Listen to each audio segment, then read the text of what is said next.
Mema obi akwa baba OB4GH TV the name still remain obofo ba akọ person na ade atim na katrema dabodwem na emoje edi afurisiane na ebi mukọ na still meti ase de ane me hu se onyankopon owo ne mapade ye na ne eye da foforo awrade de amaye na ne meni age papa because when I see evangelists ewo me show no so na hu se ene no ene ma ebesua na mu odene na ne ene ma eba besua na the spiritual chain.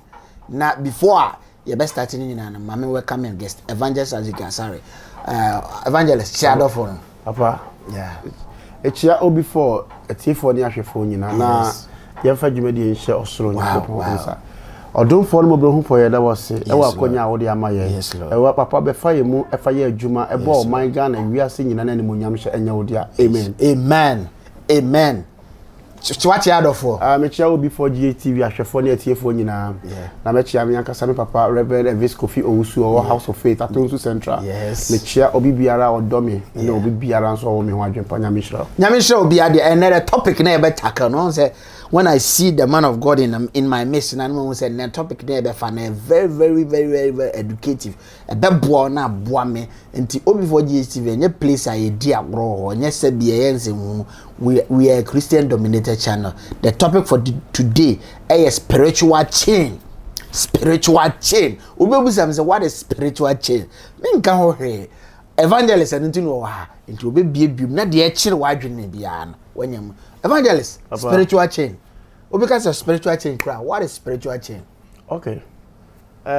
Spiritual chain adie bia obonsam na pamfo na edit shenipa e ma ne ka ba bi faako yes sanse ye nyina ye hwe ye ndada setina brabon mu a ure fi bi na sekrama wo ho a ye bebe ye pese o nante kopem no ye de chain to no kon enti bonze okwa no apem o so saba na chi se obonsam epese osewa oma ujuna bebi faako ompese urade botaye a ode bo ne bebe mu a oma ujuna bebi faako na umfie unkwana na ben na wawu na ukọ enti nkofo bebira basa siso a oma bewu kọ de urade de mo so mo meye no oma ntimi anya eye because of spiritual change. Wow. Yeah. Wow. Next say nkofo bi ma baba ewo niema pa na nka wose nkombe ye no asase so be because of mistakes nketinketi bi omoye and bonsam take dominion over them and a spiritual change e dey na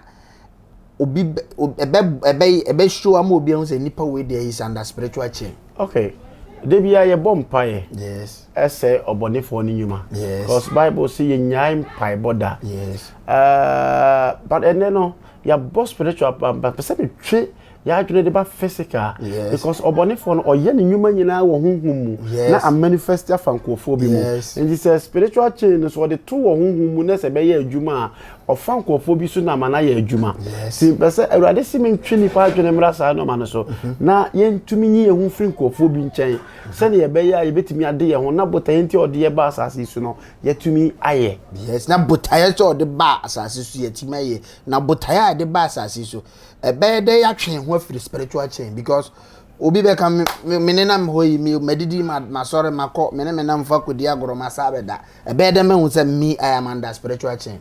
Okay. We are nipa bia wo so hu yes but that's because nyankopon omfa ye boy abasa sisu no nkwanhia bia nim enye accident enye by accident nyame nim wo onwono wo odibiribi hyewu mu enti obo wo ni suban so the seso enti wo ye hu wa ye hu nyame enti de nyame ye nyina no ode ye basa sisu ye meto aso onse nyankopon obo asase no obo nua obo nyoma obo nipa esi nipa ne si dan nyame en si dan amaye eye tumi nyame de hye nipa mu na me nipa timi si dan nipa na ye ka se ne be ye nante mbe jojo enti nyame ibo nipa bia no obotaya ode bo nipa no ye obi o ye dodo fo nyina ja odidi emankofo odidi bi e obi o nso oba wiase a o me wo bobenya sika ba no de hwenkofo ma awrade na ye ne sa ye obi nsu wo ho a oba wiase nyame ama ne nimdie bebere oba ba ye nyoma na oba chekere nkra adwuma o hwe camera si yesisi yesu ya awrade ma obi nimdie na ole be ye botaye ni bia se ne be awrade ni monyam be so obi oba wiase bia nyame wo mission ode ma se ne wo tie bia awrade ama ne bibi but how to discover it no eno na ya na ye hu no ena sa spiritual chain no etimi de to papa na aba wo so na aba unu aketo so na munyina mabra bo na se chain e so ba kuma etimi so so nkofo because nam say line lineage etimi ko sa enti ekwan a ebema ya fa so ade ye ho free spiritual chains mu no ma me nkire ade bi ase na nyame ma enti ase hwe opanyini say hwe opanyini hwe ade ba ko ni say okọ bia ye no munsa sɛ obi no munsa na na o eno na ye bonsam de sɛ wa na obi no munsa na ne nam bonsam pɛ sɛ ɔde alcohol ɛsɛ o because huhu no ɔde alcohol chain na aso mu because onim sɛ ɔde ogya o ma free alcohol ho a wo ba bɛ powerful ogya o ma free alcohol ni mu a wo ba bɛ powerful obetumi abɛ awurade adwuma obetumi aba ma bota ya awurade de bɔ na ye de akɔfele ko bonsam ni ti no po nyina ne sɛ ne awurade aka no ɔmpɛ sɛ bɛ ya adwuma ɔpɛsɛ nyankopɔ yɛ trɔfo enti sɛ wono mu nsa obonhu sɛ spiritual chain a ɛwɔ physical metwe nipa adwe na ba so no obi a woyɛ ono mu nsa bia no ansa betimi agya nsa no sɛ ɔtwe ho free na mfa no mu na mu one menua ba ma hwɛ me ba ko no abɔ no point 1 obi a spiritual chain bia ha wa adwe na apɛ sɛ ɔtwe ho free ho no ebia na wɔ namfofo bi o mo rensa ɛna ane o mo nam ɛnamfofo bi o mo yɛ dwamanfo ɛna ane o mo nam ɛnamfofo bi o mo yɛ akrɔmfo ɛna ane o mo nam ɛnamfofo bi a nsehunu ne agodie niema na wɔ mo adwedem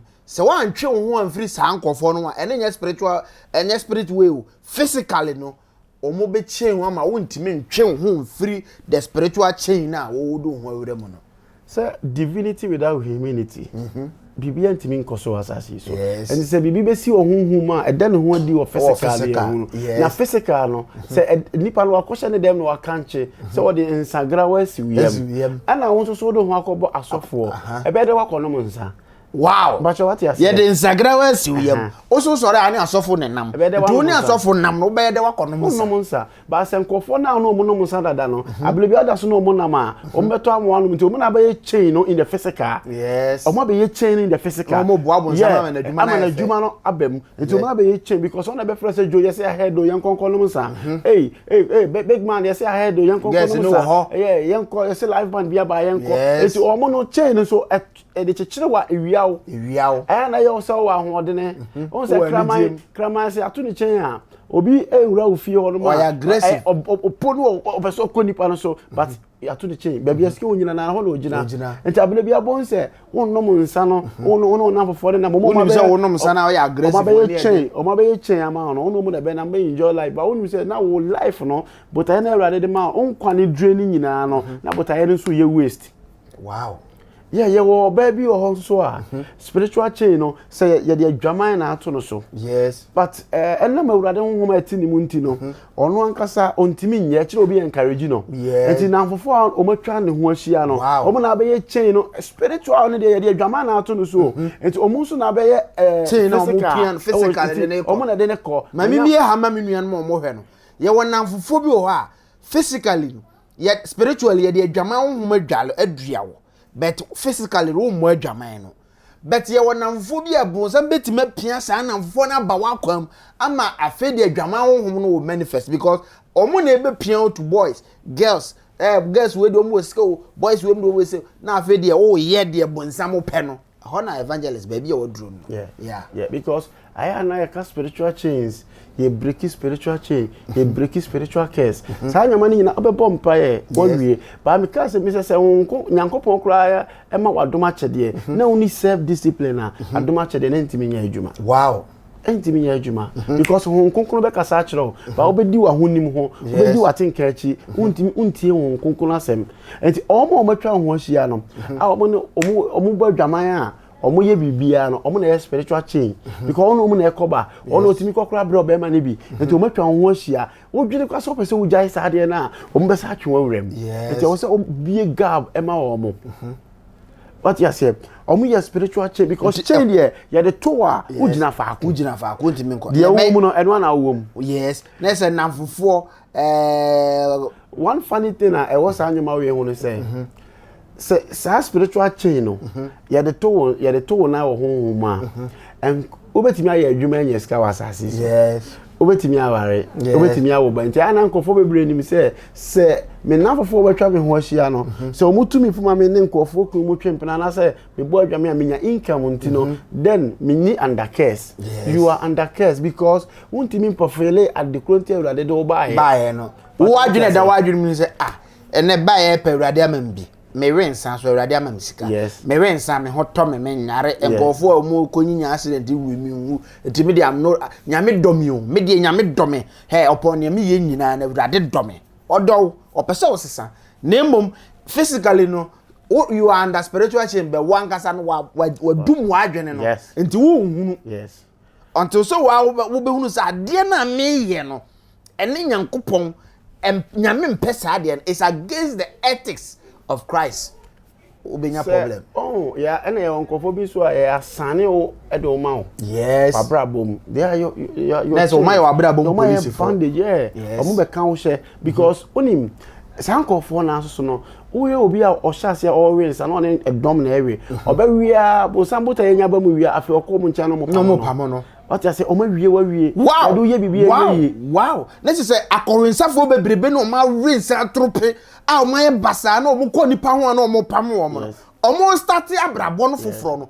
Omo ni nipa dom ene nom nsa no wie. No mo tena se we nam bom. E rinsa bom bet o ma hwa hu se dia bonsam pese o ye no wa ye ne sa wie. Wa se na mana trope ama amansa mpe bio. Afa nipa na no omne ne nom nsa no. Omo man ntia bie chain no na bie chain na ma sa de kura de animonyam na awurade de adura no afiri mu awie be careful omo na ya no musora ho ma che ko no 50 pesos no obom ho ma che be 3 o'clock go bo bi tunum ope apeteshe 50 pesos anom 1 cedi anom wasai to bi am person ne be no bi wasai enya adom bi ne be fili soro aye na je nkon Yesu Kristo a oye wodo no oye homobrofo agya ena obema na adom aso no so a na wasafi dadaye makofoforo yema a bibie no ebe ye bi ye de ne ye be wasasi so e kire awurade na wow hwewifo omo smoky weed spiritual change no eye omo na fofo matwa mo ho hia yes because omo be encourage you am oye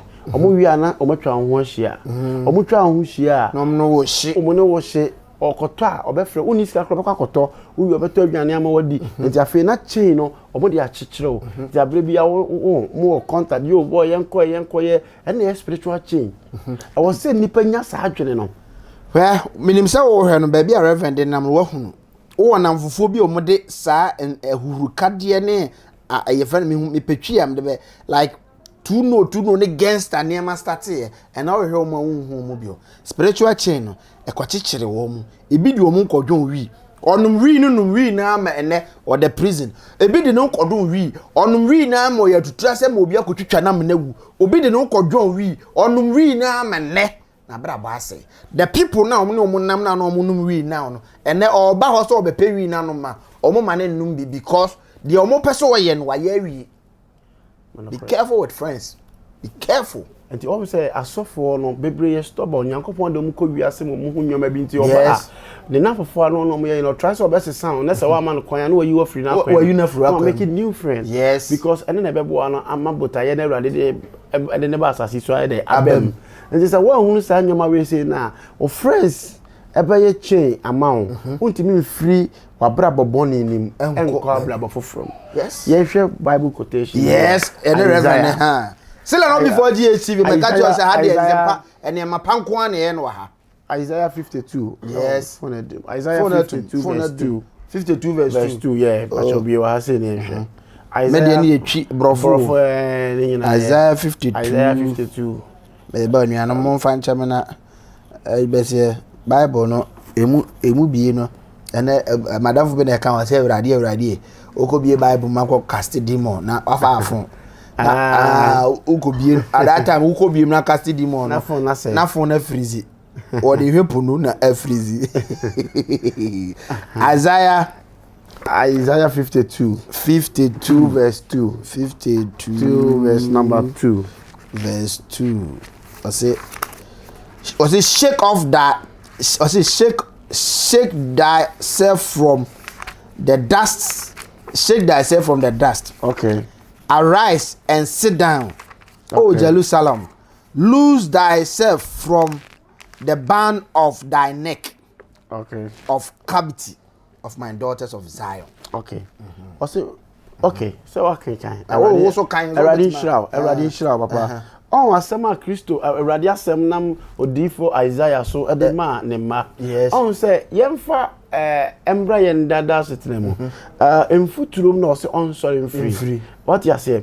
Say me pan say ote emfuturum a unie ni onyam. Yes. Oho aye fin basa. Obi am Eradi say sorry free foot. What you say? Eti nkofo na omomu abrabon koso no se sorry free omomu. O butaye bi de oye. O se sorry free omomu. Yes. But what you say? Enti wo say edrum le bi o say woni nkofo bi ntem tete. Na Awurade ani monyam de adi. E wo say free nkofo bi mu nche. O ma no omo no mo nsa na wo say free omomu. O ma no omo no mo wi na wo say free omomu. Omo mu tu fu ma timi ni nkofo kunu bo adwama no. Wo say free omomu. What you say? They encourage you ma koba kro no. Wo say free ni mu because they are the spiritual chains. I assign life ama womo obu ho no take advantage to ono no glory into ono do anim be animafini nyina wi anu ono akọ obtain the glory when free say any pen mada bia you are in the chain say ye obi wa they are spirit be possessed so they are say o ma ho kwa spirit be possessed so you become an agent of the devil. Yes. What you say and it say nyoma ni nyina obi wa spiritual being enti omo ba won che no na obedi agora sankofo na be encourage you am wa ye bone etia onyankopon so omo ye change sa nyankopon so ye nyankopon achiwade a ontimi emma mejew wo hwe afrumu na wo de finya kan afrumu na ya san homa na ehoma afrumu no na djuma bebre obetimi edi o na afrumu no ye betimi di aduane agunu so frafuo ma bafie ama nkofo otimi adidi afrumu no ne betimi atranso de netukwan eti Yesu Kristo be cite example obeyi afrumu no na wotena afrumu no so ma yehu se de ya san homa no ono so ma papa wonimu ye betimi na ye bibi afrumu na ya san homa no ono so bibi pa wonimu. Yes. Enti omo enom one omo nom nsa no se wote wo firi omo ho a ensa enya wakono die ewo omo no ebepie fa wo ho bonyonko a obeka Kristo adwene ade achiro enti spiritual chain no se spiritual chain ade bia be koso ohunhu mu bia no se epie of physical ansa na etimi aye adwuma manifest aye adwuma. Yes. Ema wo lusu niema e valuable eniema pa Awurade di hye omu a opese ode oba wiase beye no ye won kofobia omutimi beye spiritual change in your life ebi wo obusuam ebi wo namfofo ebi wo school ebi wo company ebi wo every vicinity bia obeko bia no obitimi kwa say nipa we do ya mebonsam obehekura na nipa se break you from a spiritual bondage but who ne say nipa no oya obonsam. Reverend Okasa. So spiritual chain, so a manifested by physical. A bit my own mammy. Yes. A bit my own papa. Yes. A bit my own opinion. A bit my own offer. Yes. But what you say? Olona. Or you did a fan so. And where's our spirit? And some now all catch you na a manifested your home na bon something a palm for no account also no na a manifested because our two chain up home. On the virtual say my way me who send a need your home. It is better on any champana. A chain because you jaiwa. You never woman. That's a one more brabone na. You may woman would a day ebeman a piano. And you nyamata dia a show a song. Almost some pen. Almost pet. And to him, I'm robbers. Say, oh, yeah, I'm robber. O friends now no buckle on a spiritual chains. Yes. Because o free member treat you. And ti untimi anya easy say we free. And ti na Awurade tu yam for sense say de onko wura nyoma bi mu. Yes. So what you say? Aha, un say o hwe sa secret society na, almost your spiritual chain. Onya ko wura mom de mra bi a chekere o. And ti sa spiritual chain. Untimi mpie free. Untimi mpie. And to ba nantimu akosi say Awurade ani wonyam bebo. Oba nantimu akopum say Awurade ani wonyam bebo. Ade ba akopɛ so na animonyam no easy se wonya wu oni nkwa.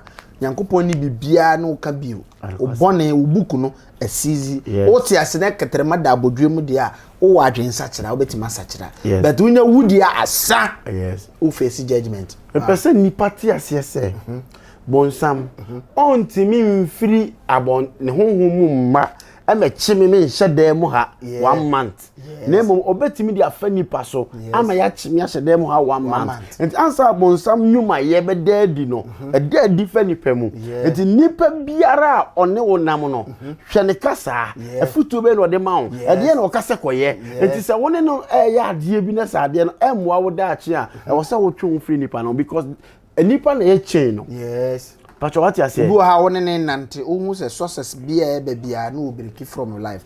Ade bia glory bia no break. Ono ko na ye 100% brains man. Hey yenye we obohu ata amanim a police case. Ndu wuti ho no onwene hunu say enipa we da bia me na manya police case menya hemfi asem. Menya hemfi asem da bia e kana mebo. Enti nipa no we spiritual chain in your life. On person obema wako anim break from that chain. There are some chains a safe financial sikasem omo no omo ba physical no omo ye namfo a tem bia no anigye ahohwibira ewo mani so trouble niema nko a se wo adwuma mu kura ye beyi wadi afa nipa ho nipa na me ye yiwadi enya honhom bayifo bia ne ho a wabeda na ne ho adi abasa ne bayifo mi ni be se wo nipa pa cho what you say and spiritual chain ade a wo se nipa adwene koso because omo matwa ho ahia no what you say the quality of your thinking also determine your life. Wow. It was so smart. What you say the quality of your thinking determine your future in life. But what you say and omo matwa ho ahia no e was so ma urade ho sere wo so na say ho ma urade dia ma na wo say kasa kire wa wuti na free omumu. Ko yebu obi o a onu be di agora ya so na say o mekun onu di agora mo no musa nyina no poison. Spiritual change ABC na say ya nua baby beautiful lady you will lose your life. Although say it's not confirmed say you was poisoned but rumor na e ba no be pre say ma mo kan say she was poisoned. It is spiritual chain na ye kan ye bo ho mpaye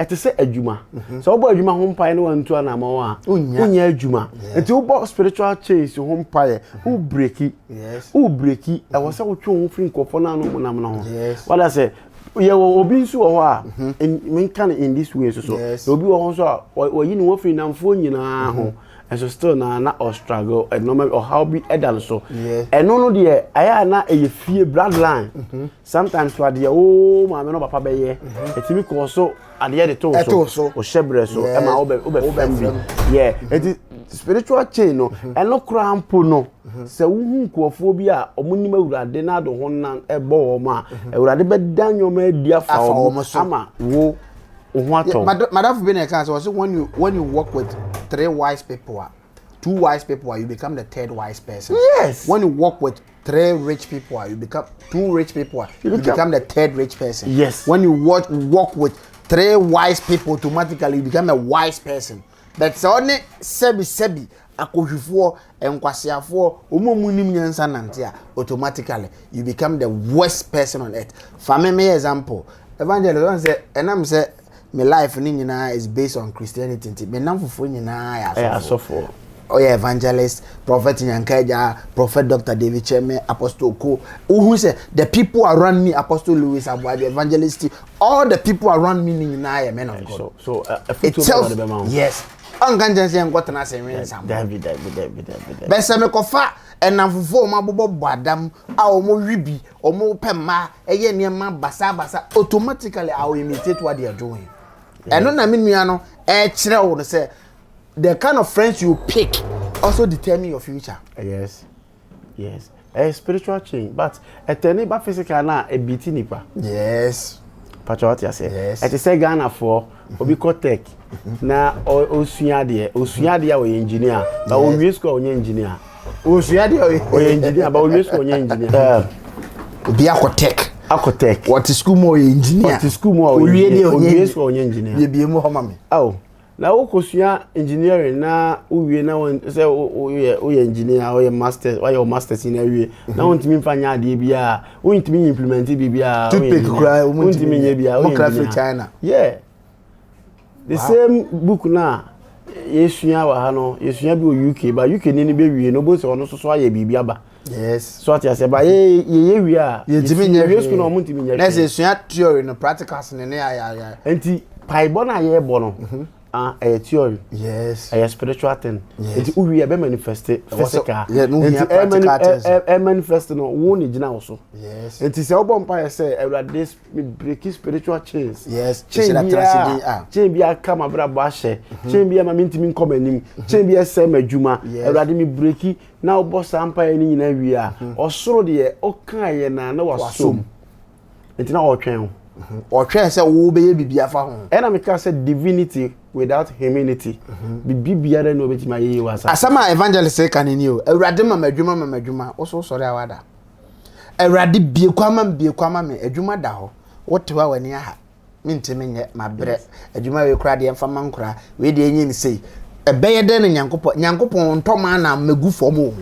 Ade na wo beye no hweso wo de nhira ma wo. Fa wutiribo bibim. Pia wura bibim na nyankopon fa so nhira wo de wo se wo de wakotena so de mon ko na nyameni liba bagagabo kambolololo e wo be kan ma de achi nothing will manifest in your life. De beba so anse wo be wi afafo afrefra seska na fo gina hu kwa no mo sere wo bompa ye wi a wo se wo ye mpa ye ne ho adwuma. Yes. Pacho what you say e wo se wo ye ho adwuma enti hwe China for omo ade ne ye kire omo school a na side omo ko practical enti practical ne ye more enti akura no nyina na wonya knowledge about the omo kire no enti bo se opia no so de na adwena fa no implement bibi enti wo to spiritual change a etwa ho ahia e ma wo da so no mo nsa e ma wo da so no cocaine no e ye wo na fofo no. Yes no cre because ono na de bi obetwe do wako ade e kire no papa na be frɛ na yenko wiwi what you say no kwa kutwa bi okoba bi a obetimi atwa oni sika ko beto ama wo but what you say it's a spiritual change say eba physical and a spiritual change next Ghana had almost 80% in the spiritual change in the attitude because you only hear empanifo nkro mo de ebu man bai ade empanifo na mo twa mo kɔ ne bɛyɛ no the change na of the current ones ni nyina so mo yɛ say nti we ba wa be diska we so ba on so rekɔ we ba wa be abɛkyekyere kɔ we so ba wa kyekyere kɔ na the spiritual change no the na nanom yɛ na no so di na na say bloodline. Yes. Abraham ko Abimelech asase so no kotwa ntoro say ne yire Sarah ni nuaba Isaac nso ko the same thing na say omo nyina bloodline yeah nti adwuma but oni bibi enkofo ado ho ebeto omumu no onu mu be ye yi no sabi oni nipa bi kura nam na okoja ne ba bia onu nti say obi ehia obi fufura still not respect because in the kind of person na nam no and you nyama ekura no and ekura ono no e be account e ba choti sisi on despite sisi oni na nado wanya konya ne na nado Ghana president na makoba bibia ne tika ba akum wow na mokoye na mosi omomo ho nyina hu so ne na nado ne nam next time hu a obehu nkwan soronko so te say de na woni na nado enye woni na nado ne nam asama Ghana kwa de me was small scenario ba kwa me ko sunwan prophet David Cheme ho obuku hotel bi ma me ne apostle code na ye ho na room na order me so me da ne next room opie no nya una all prophet David na say under the patch me and was okay me ko church ntienko me pake me ka ho na me for you infinity bi no the buy na me for ne na ne ko ye ko duru ho na me see form no they were calling omo friend daddy and am say na me ben na me ko no omoji apostle a bag me ade me kura me ne ma na ne kuta me na e ma na no mudi eche no so be so omoji no more friend me daddy. Yeah. At that time, so many daddy, but they were calling me daddy because the kind of people now I'm with no. Now we coinciding and come no more con you saw them were and go be a say over pedewa.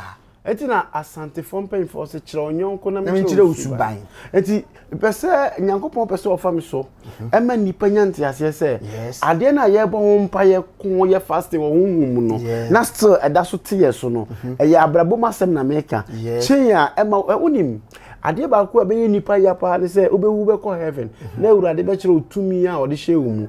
Yes. On say was an anka wo betuma be doctor e bi anka wo ye president wo ye doctor but ade we na block o and block o e be ya onya privilege ni nyina o misuse no. Yes. What you say so spiritual chain na atu nipa ama nipa ntimi mfofele de nyankopon de ama no no e ye nafofo wo do ho be bo wo mo. Yes.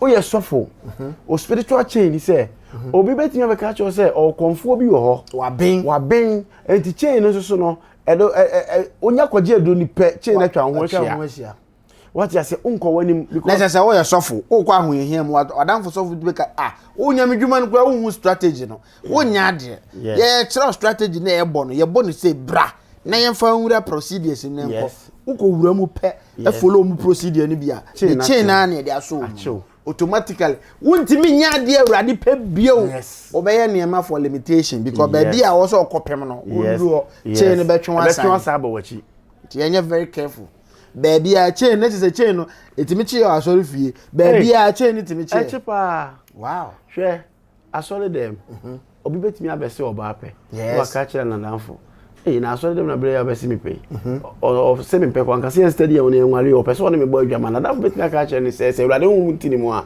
o no se we fanboy yes o se o num nyom to pa o se west na eba no e chain o se chain ye to atoa enti nsem na eba no e to atoa na twa ho hia na achechero me koye wallahi na asem na obeka achero ni nyina nya nokore no abon tro na afaw so spiritual chain obo mpa ye wi a physical no e wo se wo ye ho so adwuma ma me na mfo na me nyina ye so la e bia ye pon adwuma ye ko no mapetashi ye wo joint bia ye tena no mapetashi ya preko na mbo obo wi ama jiji preko bia na mabo me ntimi me yire ni nkomo e bia na oba no kra pese o ka bibi kire me yes so ati ase ba me ko amabo me to ha amada yes what you say sanko for no se be pese me sesa mabrabo a me no mo nyaka but o se me yi o mo ho ye dey e ho free o mo yes what you say Matias be bold na ka cho me say ojo me say de ewrade nti ensa emwa me majai nti say wa obetie me no emwa ye nti unsu jai so o man jai a wa ye onyame dwuma wie na wa twe ho afro mu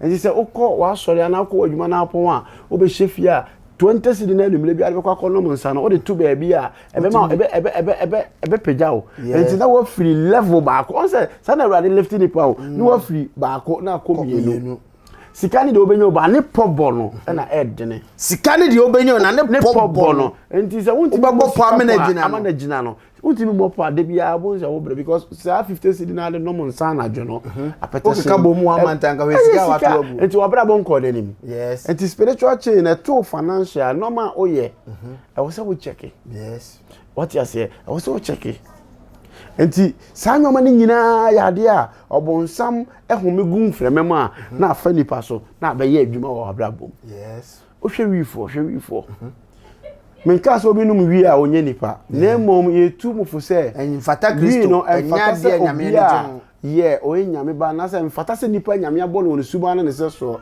ebe ye sanyoma no on se wi no nipa la no mo nam no omo na encourage ma no wi no obenum ana bia wokra ususum nye de na afa no obodam a akoda ankafo buta ye awrade do ba asase so no one funny thing is obodam wi anamfo na no odo ye de bia omo mfa anya hwe bi o odo ye de bia o ye bodam ni now opa obi wo ano na danfo ene ko tinka kobo drug ba sisi ai na danfo no e kasa na danfo no kra ofere o say spiritual chain no say wa hunu di na mfufo bi achi ena no mo ko ena no mo nko mo mu di covid dey say why junkie wa Jimmy I don't know you born one crown no born 3 Jimmy sa why junkie we dey chi di na me say wow covid no so wo hwe so nkofo ya na pia covid ni ko wurem but no o friends o Jimmy why junkie onim sa de na covid koye no ebetima dumire bi amana ye junkie enso so wo pia na amana koye junkie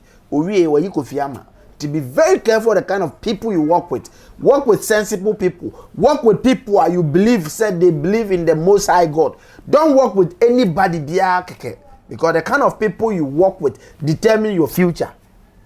Distraction. Yes. E ma lose focus. Yes. E ka se chain a achechire nipa. Na nipa pa no ma ye asofo no omo exaggerate enyoma e ma ne hu dodo. Yes. What do you say? Enti nipa no also man physical teaching no yes be na hunu se sa anwoma no ampo enyem paibo nko an na ebom asomasi amene ni di agro no kro se metwe mfiri ni nchen yes Pacho what you say obi kura koje obi oba bia me ya che na na koje no onye krom pa na onipa na onam na ye krom fo pa o jail sisi a but aye awrade o dwan wo no do otima dwan o so do innocently ugina ho twa ne abeche what you say obi a han taxi driver was a young kwase se TV bi da odi goduru ho ye se kro no de ya jail no dem spiritual change ni nyina ebi no no you say ya plan out to say 2020 was say okoda jail ba ho na ye fa ne so ama saade na bam enipa won so na adwene nyina bo nsama wia no no wo wia no e no de na agent na de ne ye na adwuma e say nipa nya ba wa bra bo mu pe na woni ama ho so na wonwane anko Kristo nchen a obetuma ma akọ afiase oye ya asane na ma say o me fa wonko to afiase but obeba won nchen as a brother obeba won nchen as obi odo But what you say? Yes. And the bonsam no sa no tie obasa enhan bofo no baba be senyoma. Enti I was say yem papa no ma sofo no.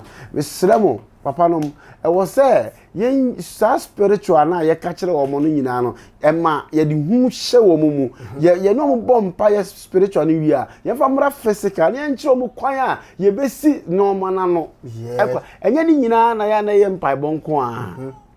Pacho what you say? Enye nu nyina na ya na entina Bible ka say o say ade bi o eye akwankyere na ade a mi Yesu eye akwankyere teaching say na urade dey from so dey magana eye akwankyere yes enye akwankyere ni nyina say kofa concussion ko so nkofo ma ni so da bi bala akwankyere ba akwankyere ni bi ni we eye akwankyere a eye nkonkon na dey ma wo enti wo say we mo o mu frame ye nkonkon no mo nsa so what you say e wo say wo no hunu say we mu na ye me spiritual chain wo mu na ama bo sam buta ensem a waka gun frama mu no afa me ho we mu na bebo ama na bam yes nti o se me twe me ho free o mu spiritual chain minua ba ma so wa nye very careful with yourself eni ma pa awrade de adue wo no wa ye wo beto wa na ka cha akra de o ye ohema akra de o de hye bisa won se ohema na ye ka to so na ye adwuma na bisa won se odehye na yese yese wadane akoa ene wo buru koda obi joint ye hwe wa yehu efie be the whole month ni nyina no woda be ma bi de ma dwaman ko na abo bisa won se eye den na mitimi wura nsawie mu ene mitimi ntwensan tena se analyze yourself the people who piepia ho de omu ko wura mu no omu na ase wa brabo the chain a ukoye ma ne ko chichire wo no ena ma braba yese no ene evangelist tu ye for say ye me ye ni na ho ye hu the kind of people e no mbe nante because se wada anajo na oda ho no wadanfo bi frɛ me nua ba ma ja joint bi aba ho ye nko +2 +3 +8 ye nko gi yani na wo kɔ na wo ba no ye de bibi bo se pie na wo ku a why na akobisa no what do we so just because of the spiritual chain friends na omde saade na chain ni wo life no o mama abrabo ayebasa evangelist Isaac Asare ene wa my tuition bebra menim se wo why blessed ene menim se me so my blessed evangelist na okasa and some no dey bebre no aka na adofo no so menim se o mo betie because o mine no it's like Ghana here no almost 80% are a victim of spiritual chain. But odim de enti a nim se o maye ne se eye yes say asofo na ma bibia spiritual things and quantity ene o ma me na eye o papa na eye we na eye enti sa tuition no say kwa do bi kura go si dance kura yes bayfo okay kwa do bi no obesi dance oye bonsam oye bayfo yes oye bayfo no enti sa asofo no enya abotre chekire nipa ama nipa hu se honhom no kura ne ba on se sisi no me fan se kwa lo bia bisi dan so oye bayfo ya soma no so what you say ono ankasa ontimi nane na ho say pete kura do bia mpeso be hu pete ni ontimi nane na ho nipa me fase kan fa me wo yes what you say enti woni de obeye obema ebia obeweki obabi a wona ne fia obeki obabi a odo no na ma blocking heart nti na wa fase kan na da wo ho yes what you say obeweki wadwuma ma na sei so what you say nti oba ye ka say ade ka nkan blofo say open materials item or the adwuma no afem vessels what you say on say phone microphone na mini you so mini banda na airtime was so phone kura me ntimi fanye ko what you say but and this is 2 minutes oba bla boma so wan fa obi so hawa ontimi yes cause ontimi kan bo something me kan just economy nsa there what you say obefa ni paso and joint way come what you say and the spiritual chain no oh and also aware say aware ntokwa be sha ase abebe mu a say de Nyankopon ya aware no say ye honam baako at the moment abema third party bia abemu no na afi de ono na bonsam be use no as a vessel papa obefa no as a vessel no de kwoti aware no enti oh de enti a ensori bi e na me bompam say adamfo betima ka so say ukuni de say dem si hu be ma no omwa yes Dabi be ma no hwe an obepema yes mo ni na ho yes o ma osika fa bi si yes na wo yesi wo be hye nema fun saa hye wadwum na ne be ma ne ntem atete wo ne be ma ne ntem tete no abra boye basa wi afa otu odin na do nse so friend ko onfa bio saa na mfofo no mu wi o mu machine a wa be na ma wo njem biew wa be wadwuma wi obi a wo wi owi eye ka na ekura wo nti na obi e boje so oba wo nchen obi a oba bia nso wa ogene foforo what you say what you say na evangelist kan wo say ka na ekuta wo nti o ene nipa etudi wachi maka ne nsenhwe adwuma na ekuta wo nti ene nipa ahuridi wachi no ma adwuma ne mo hwe animonyam bi a nyamede amma wo na wo de ye niam bi eno ti ne nipa di wachi masade ni lusu hwe you see say set people no mo di wachi yes a boss massa no you no see them no more what the sugar go for one sisi ya ntati abeba yes but o press sugar different ntati amabio obeko wow nesi say ntati apede ede ti nipa yesu no ti say ntati yes I hire the follow ho omeba nso no masa ba be chewo yes aware bebre egu yes obebusa efaweso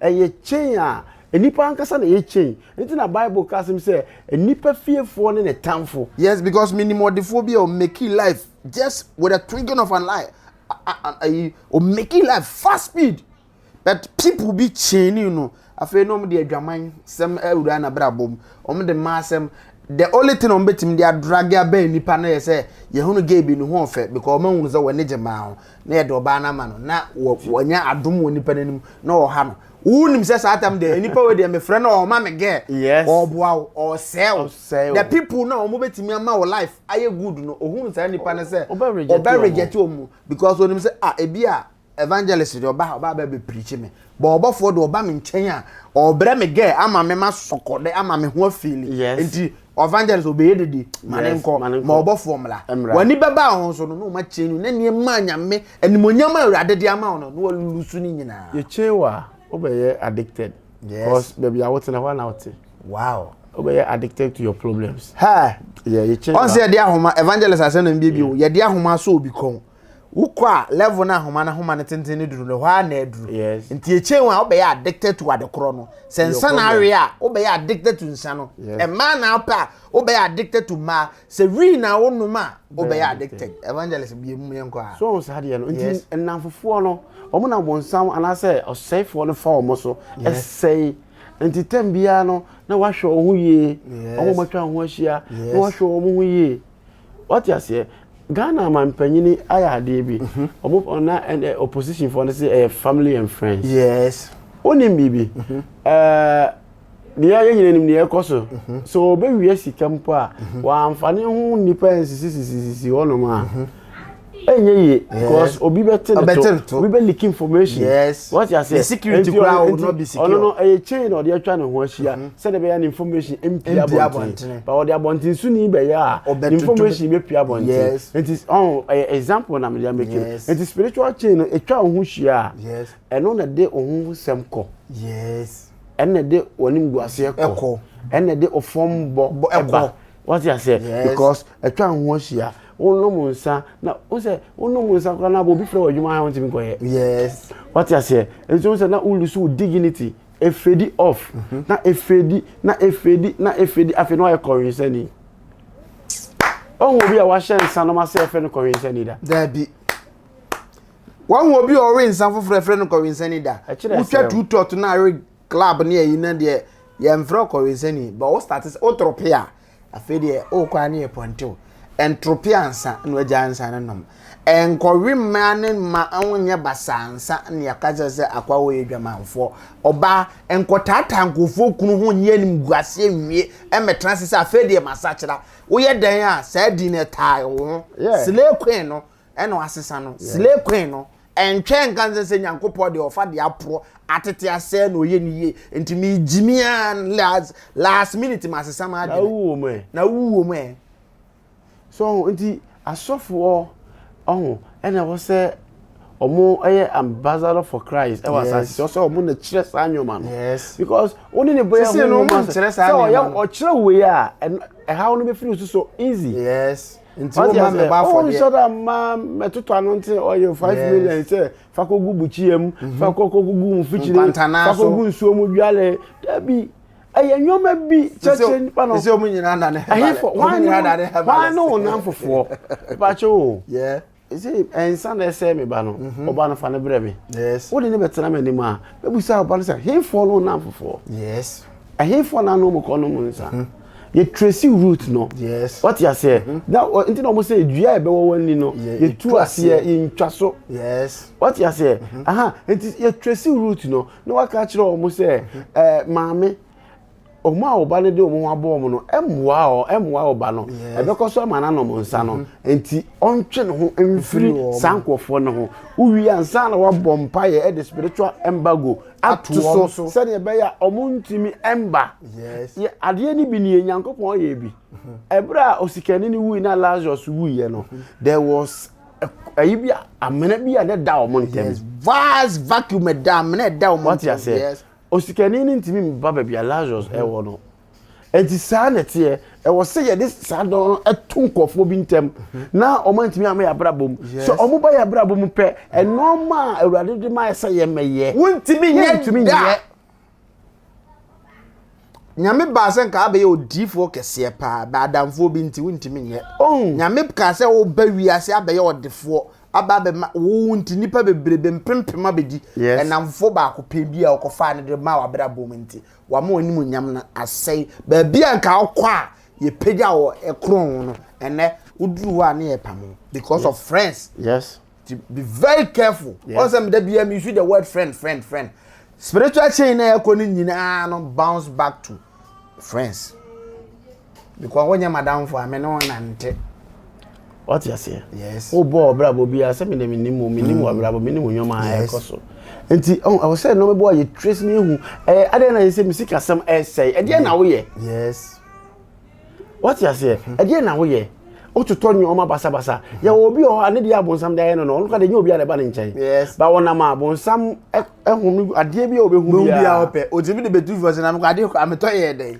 so what you say me hu bi da wa tuto de man de abego be na me ka de ko ameto de be me hu de de ye mpo eseska enti dia na wo ye what you say hunu ni ya wo ye se hunu wo ho a utimi ye wo ye yes enti no ma bi wo no ma emu ho na etwe nko che so otwe wo firi ho ekwan ben evangelist ye de adwuma ne be kwa wie de ekwan ben so na wo ye young boy a wo be twe ho firi spiritual chain be twe ho pes e bi ento kra self discipline one hunu enkofo mi no mo sha se nante ye no e de be na aba mabrabo so what you say yes and at the end melusu o mabrabom yes uwi a ansa na won okay meni we mu extra say nante ye no me Kristo su mabrabo kosoro me fie okura ni ji aba ho yes me ma ani je me ho to me me ne me yere ntam ye kama what you say nipa bu me ene o say me kosoro na me no mo nante yes ba meni we mu nante de bia me ba fie na mabo yes de bia me ba fie no na say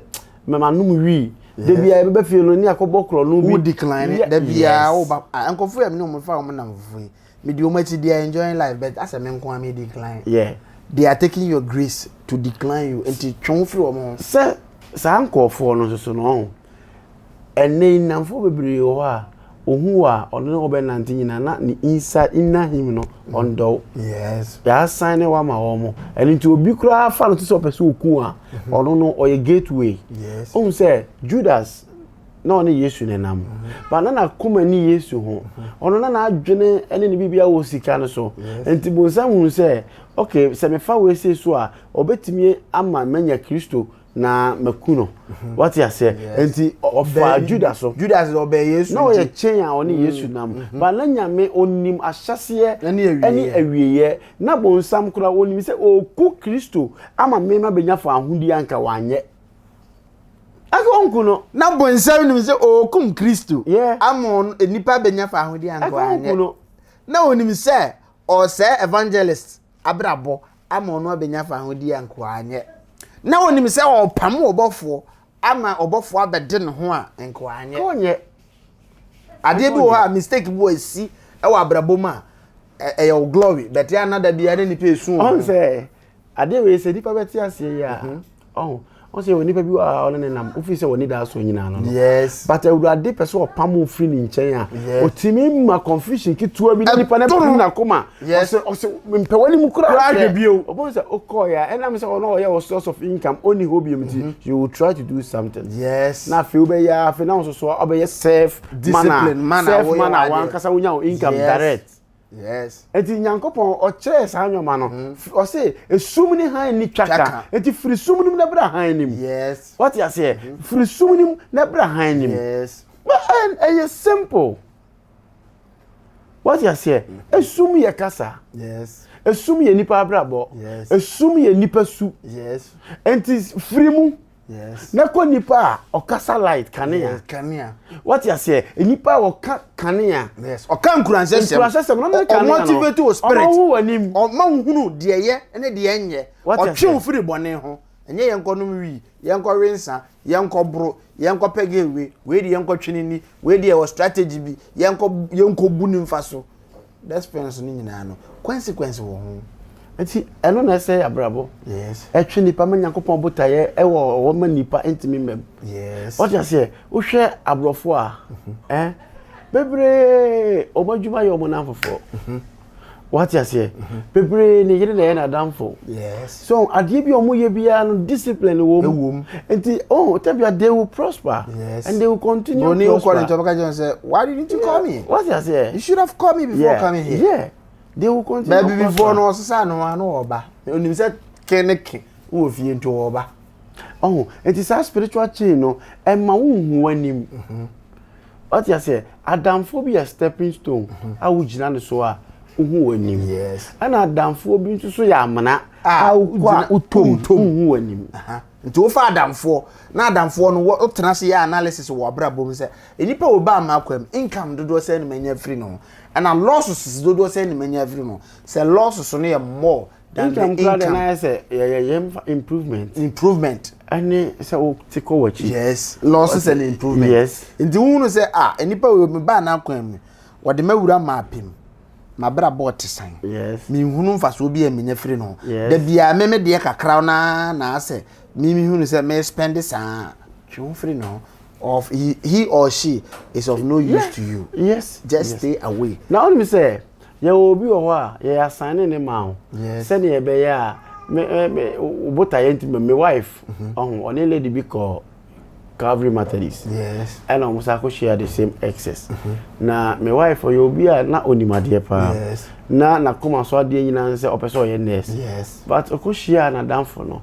True na damfo no. Though say ono so man ho kwa. But true na damfo no a spiritual chain. Obeyi na free sa nurse botaye nim. E na baba be pan say adwuma isi awo ye provision store.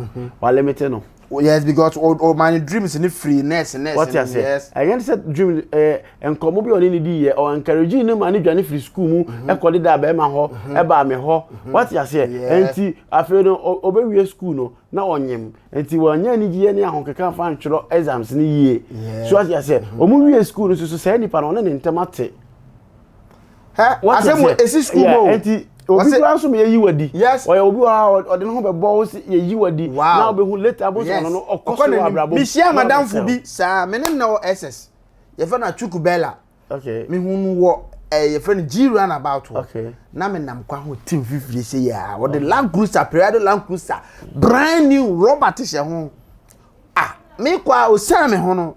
Ena no was slow down kakra to ko na nim bio na me so oba ben. Me de me say Land Cruiser e de nya de a e be me to car no me to car na mu say o wuro glass na ba form o school no e slim but o wie no be big man no bom din satam school times no mo enya obofo no mfrem Murphy no hey Murphy na me hu say nipa wo e takom na me me ba cho na hwan no kasa na mtin once hey achuku bela was me ma say me catch say me school me be jam asema ka kire mo say me catch them that time na age me catch him the school no me be jam yes me wie school am papa say me dey me nko bi keke me wie school no ken e kwa bruche am pass you wie SS na fly abroad and now no oba ne papa otonton cars on a manage company no and to can be open wood yes me hu no seem to be a wa mia no na perfume bi e wo no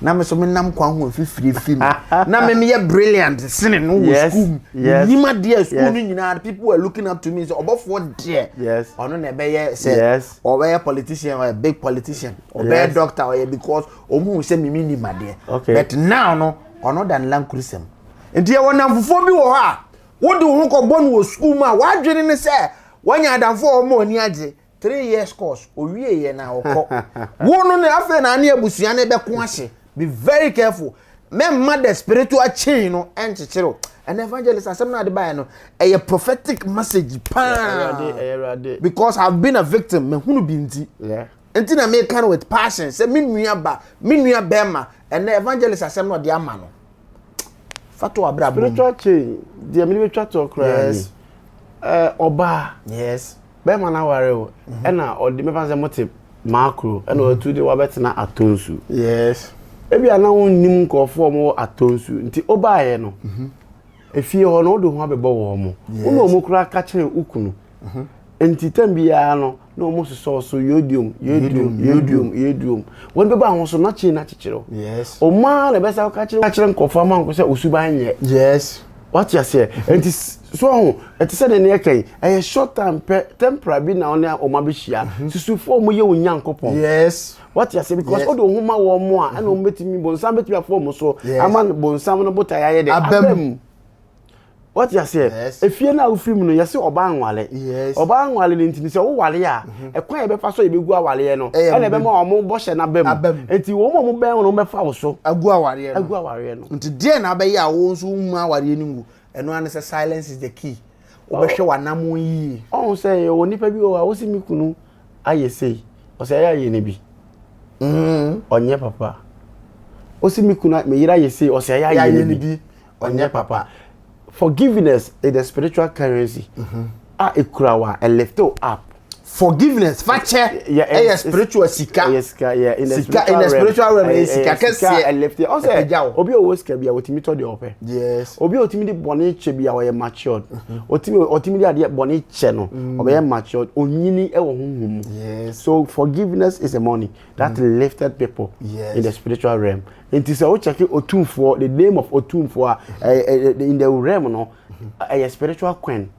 The case Otumfo or sign signature crazy a spiritual queen or Yesika. And the Otumfo meaning and a natural no a spiritual realm a quena omudini hunhumu Otumfo na do moso no. And the Ubo say Otumfo one sa Otumfo no aya wo search Google a obehu the meaning of Otumfo na spiritual realm when a spiritual when and it's na forgiveness and spiritual money and a left here Christopher so want me on for boni and urade kura empija urade de boni che ye and the more na de boni che now so say urade yes what you say was a Christ like what you say na yesu ye boni a ye nunu and so for kasia wo to wa wo hwe a onua ye obone wo de ahye omu saa over 6 years wo de adwuma na aye wo sori afa Bible John 3:16 enne obi aye wade ahye omu saa 6 years me wire mfida as wo wi a wo preach obi se onfa nche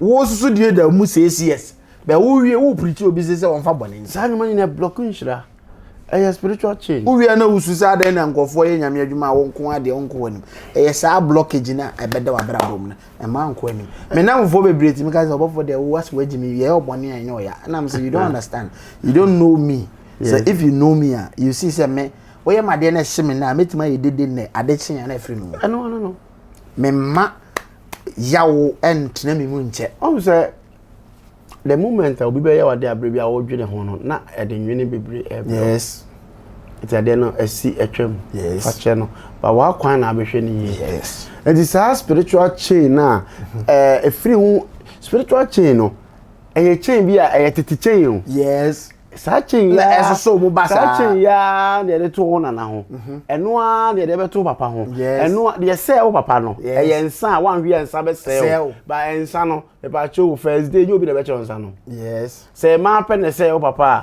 first day be the yes the spiritual change e ba physical o madam fu be the kan was papa de o ware be o be 28 dan kura o ye no uye ne dan ye ntimi anche ye kase ye nyina nkotena dan na ye hwe ne ye chema ma na ne ye se ntonfie ne nche sika no ene ono so de si na adwum se me papa wie ma ne bi enti me so me hwi bi o follow the chain na ne papa de ye no enti me nua madam fu me do pa ene program e ba ma me pese me bo di wunim o hwe me so me serew adwaman no jai because they say wow for obiara ne ma eye wa we bi eye onye driver ni obo adwuma mabonsam onye driver ni so na yase de desa radio ya mobo so ho enti me de masem ba wie no asofo no mesere mo yes titiri house of faith asofo yes so be a can call you enye se be o target asore ba ko be a can Methodist yes presby yes me asoli bia tie onu omu ye honhom mu de na ye mpaebo ni wia akwankyere we fa kan omo yes hwefo na omu nam yes yare na ekura nipa no ede na oye ya yare ne baaye ko ne be ma bi ko dae obi kunu na ebu onu dua ene owuye oti ase ede na okoye ya yare ne baaye busa sa asem no na trace root na ko nkwan ofa so onya sa yare yes but oti ase enti sa nyoma we no ye ne se mpaebo okwa na ati se preko ya dwale no okwa no sade no akoto fini baby yes but what you say se preko ya dwale ni se si ya ode no besa akoto osade no akoto fini ma dwale no faso bi amaso yes enti woji obu atu obi fa na se obo mpa ya ma obi se obeja insa no no e wo se ombusa ne nafofo no mo nam nante now show me your friend and I'll show you your character yeah Evangelist Chiadofo no na yebre na yebre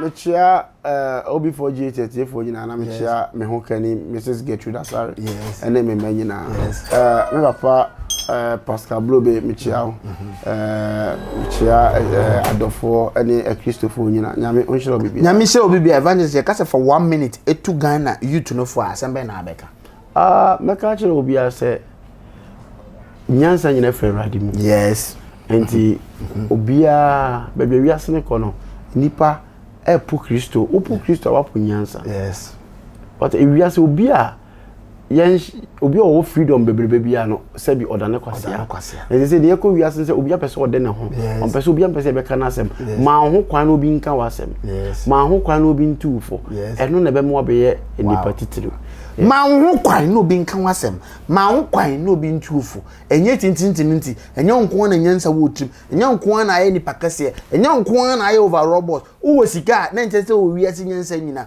ma ho kwan ofuma ditum na wiase no yemfa nko ba bia. God bless you. The name still remain Obofo Bakope and then Evangelist Isaac Asare and a train come on and no many a because what tweefu what be adrian me say and na nama bonte e ko banyina spiritual change na ya bobo e na nam because the kind of friends na e picking and one I chi na e boy na one say adwaman na obon e onam fofo na na ma boy adwaman one kro no na obon e onam fofo na adwuma musika na o tap no o secretary na o nchen na ka cho say manager CEO no abruchi nti oton 10 cedi ka che say oton 5 cedis e the friends around us know the kind of friends are you know benante na wabrabo ebekoyi ene evangelist na twetwe nkomo no mani age na mnse wo so aye adwuma ho dawuru a bo adwuma ho dawuru na evangelist no so hia evangelist Isaac Asare me adwuma after say nyame adwuma me estate agent open diator open fia open car to alaso passase ato open diator rent anase open say auto apartment say offer 0550 621240 Osabeka Dynamic Estate Agent ama ebeso abeboawo unti na yewo ho ana muso unti yanso yanti na muso mo nti momra na Ewurade mfa yeso emuamo eba mo be papa atena ama ni monyom sha Ewurade de momra na Ewurade mfa na so onso ye nyame osuro nyame or a God fearing person and such a person say osika kodi no ho a ngodi wrong place or before GSTV da bia me say we don't endorse things enye from godly. He's a godly man and he only a business and stretch on chuni. Bibia open, star open, pepe no bayama. Dynamic estate. Wa digi diamond kuku damfo bebere ma obia enya sem. Amubia hoton ntim OB4 GTV. Me ankasa me endo so say number na waka no. Just call the number. Say dan ope kato, ope plot, estate near bibia ope bia ye ton bia no just consult Dynamic Estate. Na konsa be kan there. Obeba ba be damase. God bless you and bye bye. Bye.